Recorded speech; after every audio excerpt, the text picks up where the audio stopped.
Hi, in this video I'm going to talk about how to implement an ERP system for your business in order to streamline your operations and get better visibility of your resources.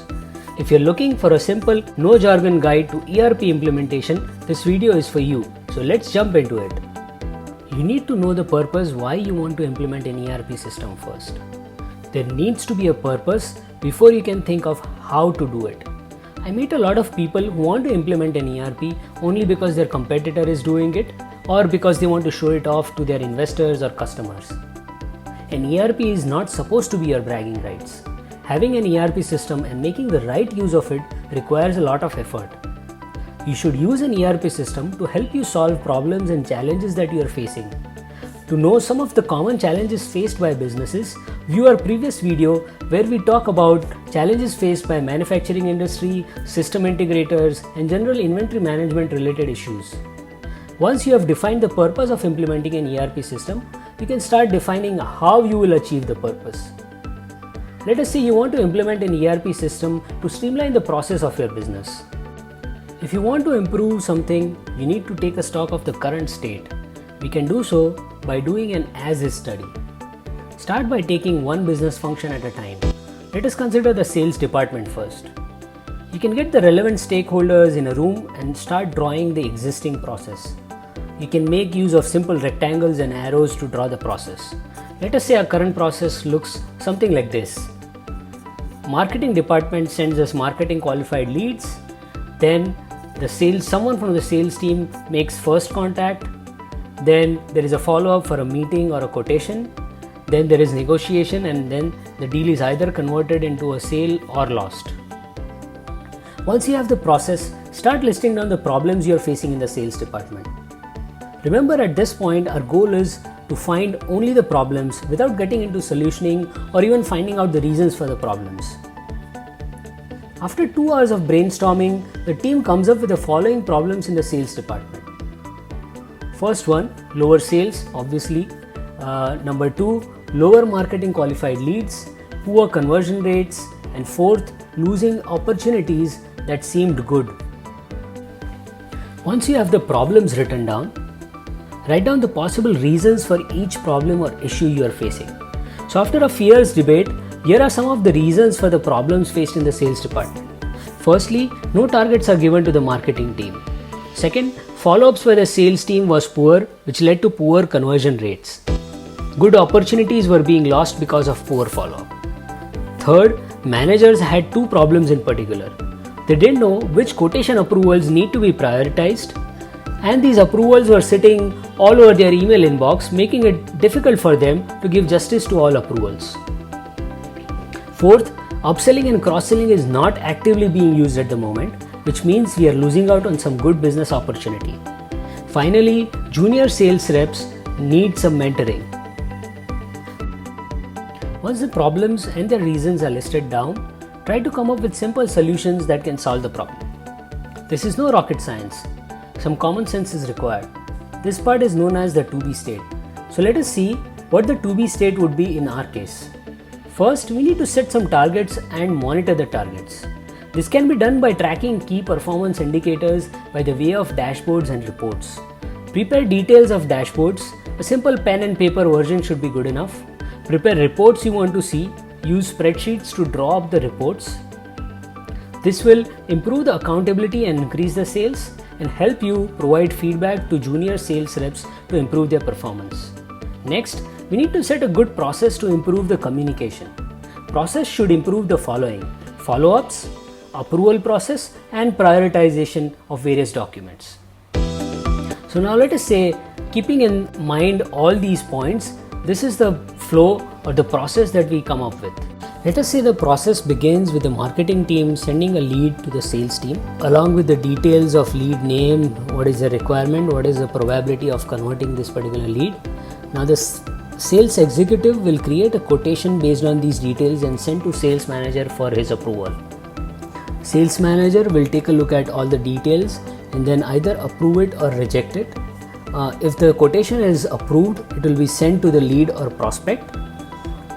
Now, if we don't hear back from the lead or prospect within certain period, like let's say 5 days, 7 days or 10 days, we would like to set automated follow-up reminders so that we can follow up with the lead and prospect and see where the lead or prospect is in their buying journey, and if there can be done something to push them in order to close the deal.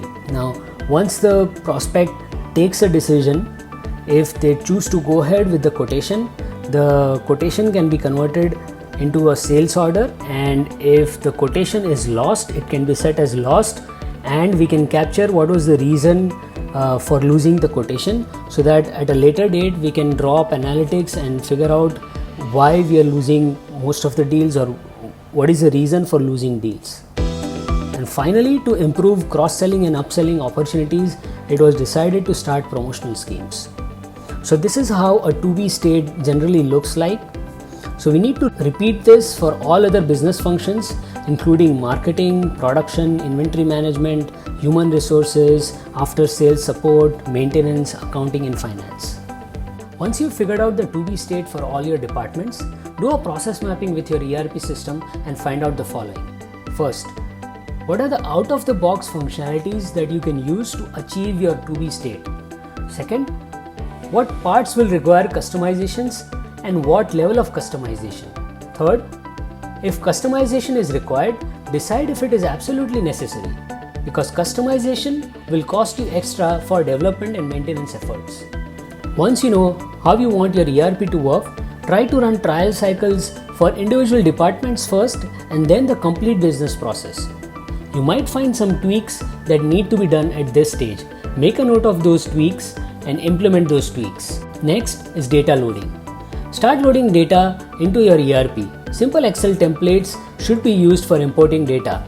Master data that you will need to import includes item master, customer master, supplier master, employee master, chart of accounts and user masters. Next is configurations. This can happen in parallel to the data loading. Following configurations need to be completed in order to make the system operational. Set default values for frequently used fields like source warehouse, company, default expense account, etc. This will enhance the user experience, as users will not have to punch in these fields every time they enter data in the system. Set up outgoing and incoming email accounts to send and receive emails from the system. Configure email notifications you want to receive from the system. This might include certain MIS reports like stock balance, sales performance, etc., or emails you want to be triggered on certain events like lead follow-ups. Configure the print formats for documents like quotations, sales invoice, etc. Make sure you have covered all the fields you want to show on this print formats. Configure approval workflows as required for documents like purchase order, quotations, etc. Finally, configure user permissions for various documents to define the access control across the organization. This will help you maintain the required confidentiality. Once configuration and data loading is completed, it is time to get some real practice. Do not wait till all the data is loaded. If you have enough data for your most frequently used entities, start practicing. Practice makes a man perfect. Keep using your legacy system during this phase to compare the outcome at the end of the parallel run, which usually lasts for about 2 to 4 weeks. This phase gives the users hands-on experience with the new system. Do not neglect this phase. Practice as though this is the deciding match. If users don't use the system just because they are busy, go live will be full of usability issues and users will lose hope, saying the system is too hard to use. Managers need to make sure all the users take out time for parallel run. You may come across certain missing links or requirements during this phase. Try to implement this as soon as you can. Next is go live preparations. This is usually 1 week before you go live. Following activities need to be done before you go live. Start setting up production server with final masters and configurations. Start collecting your opening balances, which include accounting opening balances and inventory opening balances, and start doing your final testing. Finally, it is time to go live. Once you're confident that the users can use the system well, go live and start recording transactions on the new ERP with confidence. Thank you for watching our video. We hope you gained a lot of value out of this video. Feel free to contact us if you would like to discuss how an ERP system can help your organization.